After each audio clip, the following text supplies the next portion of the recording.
आज 14 तारखे रोजी आमचे सन्माननीय मुख्यमंत्री एकनाथ शिंदे साहेबांची सभा शिवाजी पार्कला आहे आणि त्या सभेला संबोधित करण्यासाठी देशाचे पंतप्रधान सन्माननीय नरेंद्र मोदी साहेब येणार आहेत आणि या सभेमुळे आपल्या महाराष्ट्रातील सर्व जागांवरती चांगला परिणाम होणार आहे।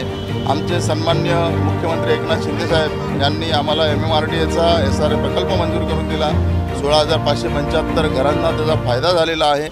जवळपास 12,000पेक्षा जास्त घरं पात्र झालेली आहेत। 2,000पेक्षा जास्त घरांना भाडे दिलेले आहेत आणि आता हा प्रोसिजर या 4 वर्षामध्ये आमचं संपूर्ण रंभाई कामराजनगर हे डेव्हलप होणार आहे। त्यामुळे परागभाई शाह यांचा एक हाती विजय होणार आहे आणि या ठिकाणी संपूर्ण मुंबईमध्ये जो टोल माफी झाला त्याच्यामुळे शिंदे साहेबांच्याबद्दल मुंबईतील जनता, सर्वसामान्य नागरिक, इतर अनेक निर्णय असे घेतले या महायुती सरकारने की ज्याच्यामुळे यावेळेस महायुतीचं सरकार जवळपास 200पेक्षा जास्त जागा जिंकून येणार आहे। आरक्षण बदली करणं हे कुठल्याही सरकारच्या हातात नाही, त्यामुळे फक्त विरोध करण्यासाठी काहीतरी लोक बोलत राहतात आणि जनतेला देखील आता कळलेलं आहे की आरक्षणाच्या नावाखाली काँग्रेसने जातीमध्ये फूट पाडली, धर्मामध्ये फूट पाडली आणि काँग्रेस आणि महात्मा गांधी हे पाकिस्तानचे राष्ट्रपिता होते आणि काँग्रेसने देशाचे 2 तुकडे केले। पाकिस्तानला जन्म काँग्रेसने दिला, बांगलादेशला जन्म काँग्रेसने दिला आणि काँग्रेस जर जन्मात राहिली इकडे भारतामध्ये